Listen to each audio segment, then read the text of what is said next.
दोस्तों जरा सोचिए कि कोई इंसान किसी गोली से कैसे मरता है।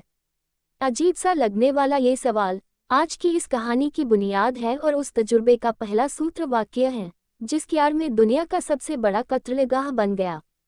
इंसानी इतिहास की ये वो कहानी है जिसमें इंसानों द्वारा इंसानों पर किए गए रिसर्च के नाम पर जिस तरीके से इंसानों की जान ली गई और जैसे जैसे जान ली गई सोचकर ही दिल दहल उठता है। इस कत्लेगाह बनने की शुरुआत होती है एक इंसान के खुद से बात करने से।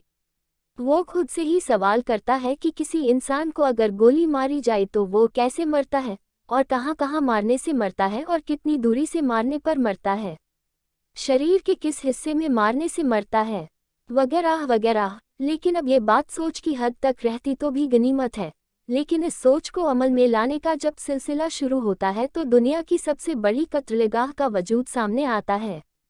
असल में ये कहानी एक लैब की है जिसकी आड़ में एक कत्लखाना तैयार हो गया था। उस लैब का नाम था यूनिट 731, जिसे दुनिया की सबसे खतरनाक प्रयोगशालाओं में से एक का दर्जा हासिल है। चीन के पिंगफोंग शहर में बनी ये खतरनाक लैब असल में जापान की इंपीरियल आर्मी की तरफ से तैयार की गई वो लैब थी जिसको कुछ लोग टॉर्चर हाउस भी कहते थे। असल में इस लैब में जिंदा इंसानों पर कुछ ऐसे खौफनाक एक्सपेरिमेंट किए जाते थे जिनके बारे में तो आमतौर पर कोई सोच ही नहीं सकता, बल्कि उसके बारे में सोचकर ही रूह फना हो जाए। जापान की इंपीरियल आर्मी में एक चीफ मेडिकल ऑफिसर थे जिनका नाम था जनरल शिरोइशी, जिनकी जिम्मेदारी थी कि सेना के लिए ज़रूरी हथियार और उपकरणों और उनकी उपयोगिता के बारे में रिसर्च करना। शिरोइशी को केमिकल और बायोमेडिकल चीज़ों के बारे में रिसर्च करने में महारत हासिल थी। जाहिर है कि शिरोइशी केमिकल और जैविक हथियारों को तैयार करने और उनके इस्तेमाल करने के मामले में विशेषज्ञ थे। उन्हें जापान की हुकूमत की तरफ से कुछ केमिकल और जैविक हथियारों को तैयार करने के काम की जिम्मेदारी दी गई। 2 साल की कड़ी मेहनत के बाद शिरोइशी ने अपनी एक प्रोजेक्ट रिपोर्ट तैयार की और उसे सरकार के पास इजाज़त के लिए भेजी।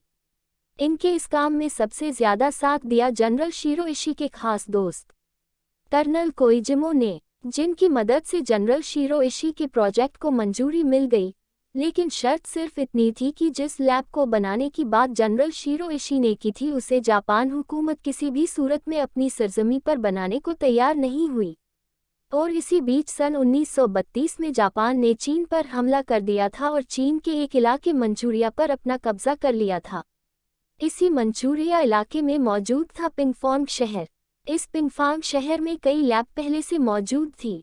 उसमें से ही एक लैब को जापानी हुकूमत के इशारे पर जनरल शिरोइशी ने टेक ओवर कर लिया और अपनी ज़रूरत की लैब तैयार की जिसे नाम दिया गया यूनिट 731। कहा जाता है कि जनरल शिरोइशी असल में इंसान के नाम पर जल्लाद था जो बहुत ही बेरहम था।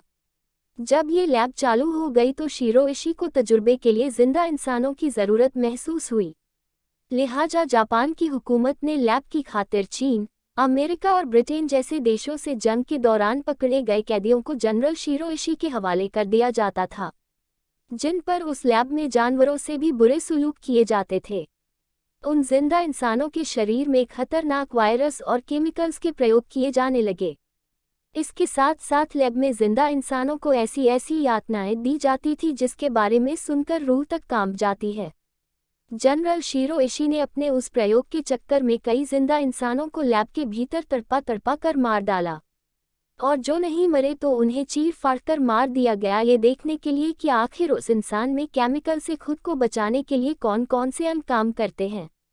बताया ये जाता है कि जनरल शिरोइशी के इस प्रयोग में करीब 5 लाख से ज़्यादा जिंदा इंसानों को तड़पा तड़पा कर मौत के घाट उतारा गया था। उस लैब में फ्रॉस्टबाइट टेस्टिंग का नाम पर जिंदा इंसानों को बेहद ठंडे पानी में डुबो दिया जाता था, और पानी को इस हद तक ठंडा कर दिया जाता था कि उसमें डूबा जिंदा इंसान भी जम जाए। इसके बाद उस जमे हुए पानी को उबाला जाता और अलग अलग तापमान पर देखा जाता कि उसका जमे हुए इंसानी जिस्म पर कैसा कैसा असर होता है। इसी यूनिट 731 लैब का एक प्रयोग ऐसा था जो बेहद तकलीफदेह था।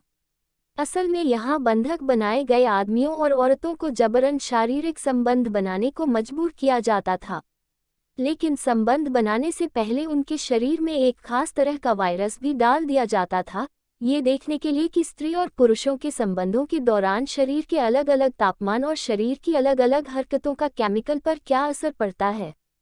इतना ही नहीं, महिलाओं के शरीर में वायरस डालने के बाद उन्हें गर्भवती भी किया जाता था और ये देखा जाता है कि नवजात पर केमिकल का क्या असर होता है।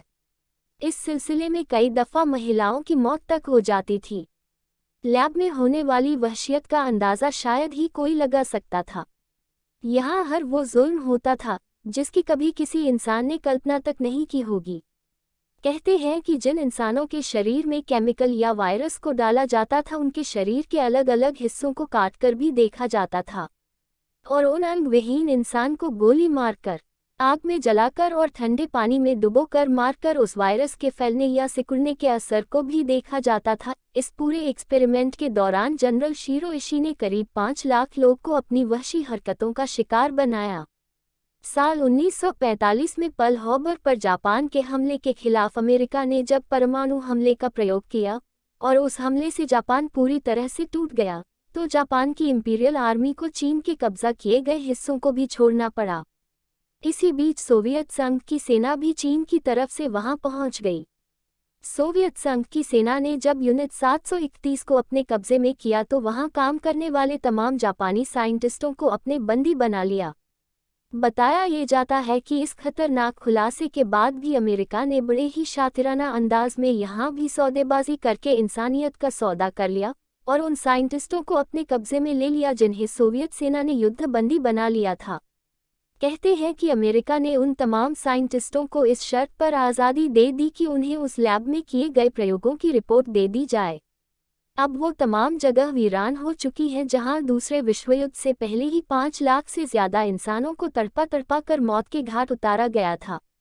आज भी वो जगह है, मगर अब नए ज़माने के लोगों के लिए वो टूरिस्ट स्पॉट बनी हुई हैं। तो दोस्तों, ये थी आज की कहानी। अगर आपको पसंद आई हो तो वीडियो लाइक ज़रूर करें। Thanks for watching this video.